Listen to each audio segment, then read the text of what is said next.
আসসালামু আলাইকুম and welcome back to momos world. কেমন আছেন আপনারা সবাই? আশা করি সবাই অনেক ভালো আছেন। আলহামদুলিল্লাহ আমরা সবাইও খুবই ভালো আছি। আচ্ছা, আজকে কিন্তু একটা ফ্রাইডে রুটিন নিয়ে আপনাদের সাথে হাজির। আচ্ছা, আপনারা কারা বাটার দিয়ে এরকম ব্রেড ভাজতে গেলে পুড়িয়ে ফেলেন? আমি কিন্তু তার মধ্যেই একজন। দেখতেই পাচ্ছেন আমার সকালের নাস্তাটা ছিল আজকে খুবই সিম্পল, যে বাটার দিয়ে ব্রেডগুলোকে ভালো করে সেঁকে নিয়েছি। এখানে ছিল চিকেন ঝোল আর ড্রাগন ফ্রুট। সকালে খুবই একটা সিম্পল নাস্তা করেছি, কারণ দুপুরে ভরপেট খাওয়া হবে। কারণ ফ্রাইডেতে খুবই তাড়াতাড়ি কিন্তু খাওয়া দাওয়া হয়ে যায়, যেহেতু জুম্মাবার থাকে, নামাজের পরেই লাঞ্চ টাইমটা হয়ে যায় সবাই। না হলে বাকি দিন তো দেখা যায় যে লাঞ্চ করতে করতে 3 থেকে 4টা, না হয় অনেক সময় তো আমাদের 5টাও বেজে যায়। তাও কি বলবো, তাও খাওয়া হয় না। এখন তো আমার প্রতিদিনের অভ্যাস হয়ে গিয়েছে চিকেন রান্না করার, কারণ মুবাশিরা যে একটু সিক ছিল, তো ওকে ডক্টর অনেক খাবারেই নোটিশ দিয়ে দিয়েছিল যে এগুলা খেতে পারবে, এগুলা খেতে পারবেন না। তো ওর খাবারের তালিকা এভাবেই শর্ট লিস্ট। তার মধ্যে যেহেতু আবার ডক্টর বলে দিয়েছে যে এই টাইপের জিনিসও খেতে পারবে না, তো দেখা যায় চিকেন, ডাল এবং পটেটো ছাড়া আমি ওর জন্য আর কিছুই দেখতেছিলাম না যে ও কি খাওয়াতে পারবো। তো আজকে সাদা করে আবারও রান্না করে দিচ্ছি। এটা শুধু বাচ্চারাই খাবে, আমাদের জন্য অন্য কিছু রান্না করে ফেলবো।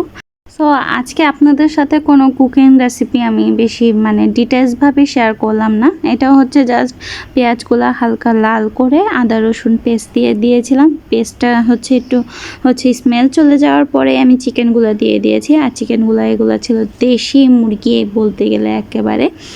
আর আমার বাসায় দেশি মুরগি অনেক পছন্দ করে, বিশেষ করে আমার হাজব্যান্ড। তো তার জন্য দেখা যায় যে দেশি মুরগিটাই খুঁজে খুঁজে আনা হয়। তো এটা রান্না করতেও কিন্তু অনেক সময়ের ব্যাপার, আর অবশ্যই এটা রান্না করতে গেলে টক দই লাগবেই। আর এই তো আমি চিকেন এবং আলুটা, কারণ আলু আমার 2 বাচ্চাই খুবই পছন্দ করে, বিশেষ করে আমিও পছন্দ করি, তার জন্য দেওয়ার চেষ্টা করি। আমার কাছে তো এমন মনে হয় আমি চিকেনের থেকে বেশি আলুটাই বেশি দিই। তো আপনারাও এরকম করেন নাকি? অবশ্যই আমাকে কমেন্টে জানাবেন। তো একেবারে দিয়ে ভালো করে ভেজে কষিয়ে তারপর আমি মশলা সব দিয়ে দিয়েছি। এখানে জাস্ট হলুদ বাদে সব টাইপেরই মশলা দিয়ে দিয়েছি। সো এটা আপনার চিকেনের পরিমাণ অনুযায়ী দিলে ভালো হয়। আর এটা যেটা আমি দেখাচ্ছি আপনাদেরকে বারবার, এটা ব্রাউন কালার তাল মিস্ত্রি। কারা কারা খেয়েছেন অবশ্যই আমাকে জানাবেন। আমি সবসময় দেখেছি যে হোয়াইট কালার তাল মিস্ত্রি থাকে, বাট ব্রাউনটা কখনোই দেখি নাই। আমার হাজব্যান্ড এটা নিয়ে আসছে, আর দেখেন কি অবস্থা, জাবির বাবা প্যাকেজিংটা ছিঁড়ে ফেলেছে। তো এই তো কষানো হয়ে গেলে এখন একটু পানি দিয়ে জাস্ট এটাকে ঢেকে দিব। আর আমার ঝটপট রান্না, আমি বলবো এর থেকে আর ঝটপট কোনো রান্নাই হয় না। তো আমি এখন এটাকে ভালো করে কষানো, দেখতেই পাচ্ছেন একেবারে তেল উঠে গিয়েছে। এখন আমার রান্না ডান হয়ে যাবে। তো খাওয়া দাওয়ার পরে বের হয়ে গেলাম বাচ্চাদেরকে নিয়ে একটু ঘুরতে। আমরা চেষ্টা করি, বিশেষ করে মুবাশিরার আব্বু চেষ্টা করে যে ফ্রাইডে হোক বা যখনই হোক বাচ্চাদেরকে নিয়ে একটু আউটিং করতে। সো আজকে আমরা গিয়েছিলাম ধানমন্ডি লেক পার্ক। আর সামনেই যেহেতু ছিল সীমান্ত স্কয়ার এবং সীমান্ত সম্ভার, তো আমরা সব জায়গায় একটু একটু করে ঘুরেছিলাম। আর মূলত আমাদের যাওয়াটা ছিল বাবুল্যান্ডে, কারণ মুবাশিরা স্কুল থেকে বাবুল্যান্ডের যে টিকিটটা দিয়েছিল, তো ও তো অনেক এক্সাইটেড ছিল যে আমি বাবুল্যান্ডে যাব। বাট ওর শরীরটা একটু সিক থাকার কারণে বাবুল্যান্ডে আমরা নিয়ে যাইনি।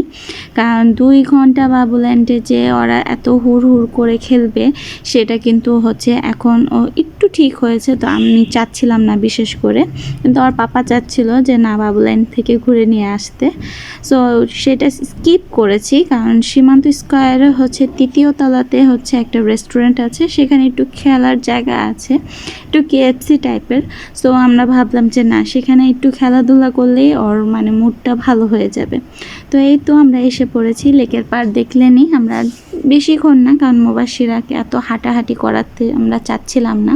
তো আমি মূলত সীমান্ত সম্ভারে চেয়েছিলাম যে সাজগোজের থেকে কিছু লাক্স প্রোডাক্ট বা সিরাভির কিছু কিনতে। বাট পরে যেয়ে দেখলাম যে না, মানুষের খুবই একটা ভিড় ছিল, তো আমরা সেখান থেকে বের হয়ে গিয়েছিলাম। আর কেন জানো আমি জানি না যে স্কিন কেয়ারের কোনো প্রোডাক্ট যদি আমি কিনতে যাই তাহলে আমি অনেক কনফিউজ থাকি যে আমার স্কিনে এটা স্যুট করবে কি করবে না। আর মুবাশিরা আব্বু বিশেষ করে এগুলাতে অনেক মানে চেতে যায় যে কেন মুখটাকে হচ্ছে নষ্ট করবে। তো এই তো আমরা ফুচকা খেয়ে নিয়েছিলাম, লাচ্ছি খেয়ে নিয়েছিলাম।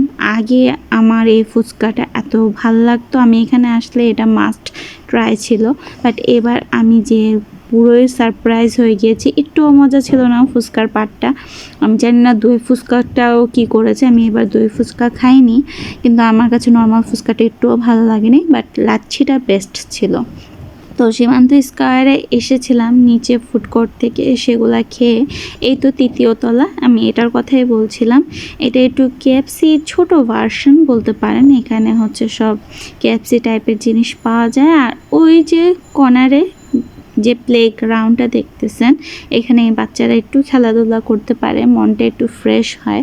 তো মূলত এই কারণেই মুবাশিরাকে এখানে নিয়ে আসছি যে তুমি অল্প কিছুক্ষণের জন্য খেলাধুলা করো এবং তোমার মুডটাকে ফ্রি করো আর কিছু একটা খেয়ে নাও। তো এখান থেকে আমরা বেশি না, কারণ নিচে থেকে আমরা পেট ভরে ফুচকা খেয়ে আসছিলাম, এর জন্য উপরে জাস্ট ফ্রেঞ্চ ফ্রাই আর কোল্ড ড্রিঙ্ক অর্ডার করেছিলাম। আর জাবির বাবার ফ্রেঞ্চ ফ্রাই খুবই পছন্দ, মুবাশিরা বেশিটা এনজয় করেনি, ও ফুচকাই খেয়েছিল। আর ফুচকা লাচ্ছি আমার মতন কেন যেন বেশি ফেভারেট, সেটাই ও খেয়েছিল। কিন্তু এটা ছিল জাবির বাবার জন্য, কারণ ও আবার ফুচকাটা ট্রাই তো করতে পারবে না। তো ও বারবার কোল্ড ড্রিঙ্ক খাবে, এটার জন্য হচ্ছে প্যারা দিচ্ছিল। তো ওর আব্বু তো ওকে মানে প্লে গ্রাউন্ডে নিয়ে যাচ্ছিল। আর এরই মধ্যে আমিও একটুখানি আমার একটু শ্যুট করে নিলাম। ভিডিওর একেবারেই শেষ পর্যায়ে ফ্রাইডে রুটিন এখানেই শেষ হচ্ছে। কেমন লাগলো ভিডিওটা অবশ্যই আমাকে কমেন্টে জানাবেন। আর যারা মোমোস ওয়ার্ল্ড ফেসবুক থেকে দেখছেন অবশ্যই আমার পেজটাকে ফলো করে যাবেন। আর যারা ইউটিউব থেকে দেখবেন তাহলে অবশ্যই আমার চ্যানেলটাকে সাবস্ক্রাইব করে যাবেন, সাথে লাইক কমেন্ট দিয়ে অবশ্যই আমার পাশে থাকবেন। আজকের ভিডিওটা এখানেই শেষ করছি, দেখা হবে নেক্সট আরেকটা ভিডিওতে। সবাই ভালো থাকবেন, সুস্থ থাকবেন, আল্লাহ হাফেজ।